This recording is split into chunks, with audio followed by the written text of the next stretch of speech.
साथियों, देश में इकलौती बहुजन समाज पार्टी ही एक ऐसी पार्टी है जो कि आपके हक व अधिकारों की बात करती है। चाहे बेरोजगारी हो, गरीबी हो, महंगाई हो, इन सभी मुद्दों को लेकर बात करती हैं। चुनाव से पहले भी इन सभी मुद्दों पर बहन जी बात करती हैं और चुनाव के बाद भी बहन जी इन सभी मुद्दों पर बात करती हैं। ऐसा नहीं है कि बीजेपी की तरह चुनाव से पहले हिंदू मुस्लिम करवा दें, मंदिर मस्जिद करवा दें, इस आधार पर चुनाव लड़ें, हिंदू मुस्लिम करके चुनाव लड़ें, इस पर जीत लें, जीतने के बाद कोई और मुद्दा निकालें। ऐसा बिल्कुल बहुजन समाज पार्टी नहीं करती। बहुजन समाज पार्टी एक तो धर्मनिरपेक्ष है पार्टी है और संवैधानिक दायरे में काम करती है। और वहीं साथियों, हम आपको बताएंगे बहुजन समाज पार्टी के एक एमएलसी ने विधान परिषद में सभी विपक्षी नेताओं के होश उड़ा दिए, ऐसे तीखे तीखे सवाल किए और वहीं 68,000 शिक्षक भर्ती को लेकर बहुत बड़ा बयान दिया। इस पर अपनी बड़ी प्रतिक्रिया दी है। इसी को लेकर आकाश आनंद ने भी अपने एमएलसी के समर्थन में आखिर अपनी क्या बड़ी प्रतिक्रिया दी है। और वहीं साथियों, हम आपको बताएंगे ये जीतन राम मांझी हैं जो कि बिहार के पूर्व मुख्यमंत्री रह चुके हैं। इन्होंने हिंदू धर्म को लेकर अपनी बड़ी प्रतिक्रिया दी है और इस समय वर्तमान में वो एनडीए अलायंस में शामिल है। इसको लेकर बीजेपी ने भी उन पर बड़ा हमला बोलते हुए क्या कुछ लिखा है, सब कुछ हम आपको बताएंगे। और वहीं साथियों, आपको बता दें ये बजरंग दल के एक कार्यकर्ता हैं जो कि गौकशी करवा रहे थे इसलिए कि वहां का प्रशासन बदनाम हो। आखिर मामला कहां का है, सब कुछ हम आपको बताएंगे। और वहीं साथियों, आपको बताएं स्वामी प्रसाद मौर्य ने हिंदू धर्म को आखिर क्या कुछ कह डाला है और बड़ी प्रतिक्रिया दी है इस पर, वो भी हम आपको साथियों वीडियो में बताएंगे। साथियों, वीडियो में हमारे साथ कंटिन्यू बने रहें क्योंकि हम ऐसे ही बहुजन समाज से रिलेटेड खबर ही बताते हैं और फालतू की खबर अपने चैनल पर नहीं चलाते। बता दें बीएचयू के गैंग रेप वाले तीनों जो कि भाजपाई माने जा रहे थे और भाजपाई इनको कहा भी जा सकता है क्योंकि उनके खिलाफ अभी कोई बड़ी सख्त कार्रवाई नहीं की गई। जिस तरह से योगी सरकार कह रही थी अगर कोई किसी महिला के साथ छेड़खानी करता है तो उसको अगले चौराहे पर जय श्री राम बोल दिया जाएगा, मगर अभी जिस तरह से इन तीनों गैंग रेपियों को कुछ नहीं किया गया, इस पर आईपी सिंह ने आखिर क्या कुछ कहा है। और वहीं साथियों, आपको बताएं केशवदेव मौर्य ने जिस तरह से लाल कृष्ण आडवाणी को भारत रत्न से सम्मानित किया गया उसको लेकर भड़क चुके। उन्होंने कह दिया कि आखिर लाल कृष्ण आडवाणी को जब भारत रत्न से सम्मानित किया जा सकता है तो गरीबों और शोषितों और वंचितों के मसीहा मान्यवर काशीराम साहब को क्यों नहीं दिया जा सकता भारत रत्न, और क्यों नहीं दिया अभी सरकार ने। और वहीं साथियों, आपको बताएंगे ये नितिन मेश्राम है, इन्होंने चंपई सोरेन से बड़ी मांग कर दी कि आपकी सरकार तो बन गई है लेकिन अभी तक सुधीर चौधरी को क्यों गिरफ्तार नहीं किया गया। और वहीं साथियों, मंजीत सिंह नौटियाल ने भी सुधीर चौधरी को लेकर बड़ी प्रतिक्रिया दी है। और वहीं साथियों, आपको बताएं राहुल गांधी ने बीजेपी सरकार को लेकर क्या कुछ सुनाया है, सब कुछ हम आपको बताएंगे। साथियों नमस्कार, मैं हूं अखिलेश कुमार और आप देख रहे हैं एकेजी मीडिया। साथियों, इस चैनल पे आपको केवल बहुजन खबर ही मिलती है और बहुजनों से रिलेटेड ही खबर मिलती है, तो अपने इस चैनल को सब्सक्राइब करें और वीडियो को जितना हो सके उतना शेयर करें कि हमारे बहुजन समाज तक पहुंचे। हमारा बहुजन समाज जो गुमराह है उस कहीं ना कहीं सुधार है उसमें। साथियों, सबसे पहले आपको बता दें जिस तरह से विधान परिषद में बीएसपी एमएलसी ने वहां के सभी विपक्षी नेताओं के होश उड़ाए, उसको लेकर आकाश आनंद ने अपनी प्रतिक्रिया दी और लिखा विधान परिषद के सदस्य माननीय भीमराव जी ने सदन में शिक्षा भर्ती घोटाले में सरकार और पिछड़े दलित समाज को वोट लेकर सरकार में शामिल चमचे नेताओं का काला चिट्ठा खोलकर रख दिया। पिछड़ों दलितों की आवाज को सदन में मजबूती से उठाने के लिए माननीय भीमराव अंबेडकर जी का आपका बहुत बहुत आभार। ये लिखा है आकाश आनंद ने अपने एमएलसी के प्रति।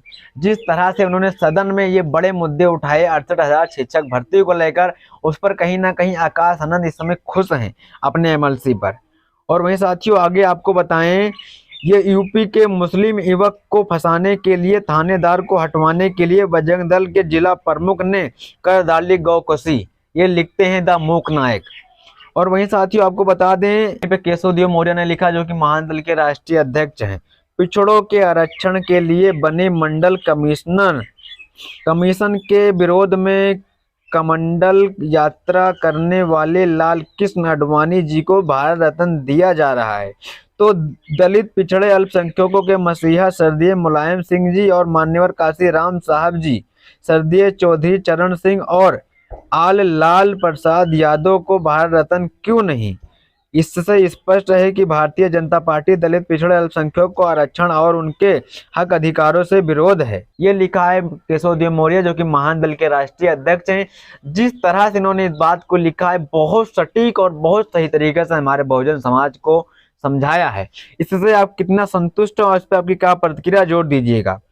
और वहीं साथियों आपको बताएं, BHU के गैंग रेप में 3 आरोपी को जिस तरह से गिरफ्तार किया गया था, उनके खिलाफ कोई बड़ी कार्रवाई ना की गई। इस पर IPS सिंह, जो कि सपा के नेता हैं, वो लिखते हैं, मुख्यमंत्री बोल रहे थे कि किसी भी महिलाओं से छेड़खानी की तो अगले चौराहे पर राम नाम सत्य हो जाएगा। BHU गैंग रेप करने वाले इन भाजपाइयों का राम नाम सत्य नहीं हुआ, क्यों नहीं हुआ? स्वामी चिंपायांत को लाख अदालत से क्लीन चिट मिल जाए पर नंग धड़ंग होकर एक छात्र से मसाज करते उनकी वीडियो दुनिया ने देखा है।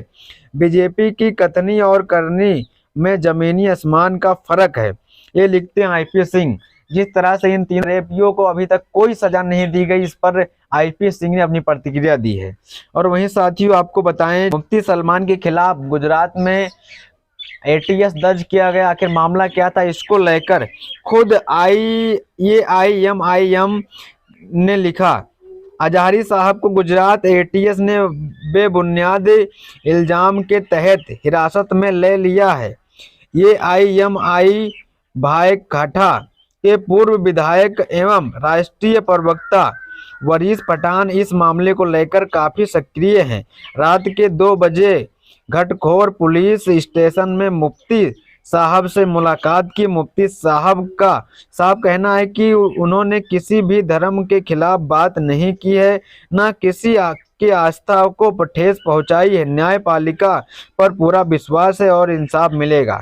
ये लिखती है AIMIM के ऑफिशियल ट्विटर हैंडल से, जिन्होंने अपनी बड़ी प्रतिक्रिया दी है। और से जीतन राम मांझी अपने बयान में खुला कह रहे थे कि ये पंडित आते हैं और साले ढोंग ढकोसला करके चले जाते हैं, हमारे यहाँ खाना नहीं खाते। ये एक दलित समाज से जीतन राम मांझी आते हैं और अभी फिलहाल ये NDA अलायंस में शामिल हैं। साथियों इस पर बीजेपी के ऑफिशियल ट्विटर हैंडल से लिखा गया, ब्राह्मण और भगवान को सीधे सीधे गाली दे रहे जीतन राम मांझी जी, लेकिन सत्ता की लालच भाजपा इनको अपने सरकार में रखे हुए हैं।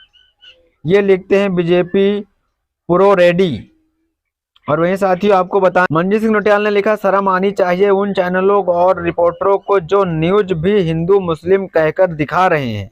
आप सभी रिपोर्टर देश बर्बादी के सबसे बड़े जिम्मेदार हैं। ये लिखते हैं मंजीत सिंह नौटियाल, जो कि भीम आर्मी के राष्ट्रीय अध्यक्ष हैं। और वहीं साथियों नितिन मेश्राम ने लिखा, माननीय चंपई सोरेन जी से आप झारखंड के राज्य का मुख्यमंत्री बनाकर काफी घंटे बीत गए हैं, लेकिन अब तक आपके राज्य की पुलिस सुधीर चौधरी को गिरफ्तार करने के लिए दिल्ली नहीं पहुंची पाई है। क्या कारण है कि आपकी पुलिस दिल्ली अब तक नहीं पहुंची पाई? और मेरे साथियों इसी पर आगे लिखते हैं राहुल गांधी, आजकल प्रधानमंत्री कहते हैं देश में सिर्फ 2 जातियां हैं, अमीर और गरीब। जब ना कोई पिछड़ा, ना कोई दलित और ना कोई आदिवासी, तो फिर इतने सालों तक मोदी जी खुद को ओबीसी क्यों कह रहे हैं? इसलिए अब इधर उधर की बातें नहीं गिननी होगी, सामाजिक और आर्थिक न्याय दिलाने के लिए गिनती होगी। कमजोरों और वंचितों के मुख्य धार में लाने के लिए गिनती होगी। भाजपा सरकार अपने दिन गिने, जातिगत गिनती हम कराएंगे। ये लिखते हैं राहुल गांधी।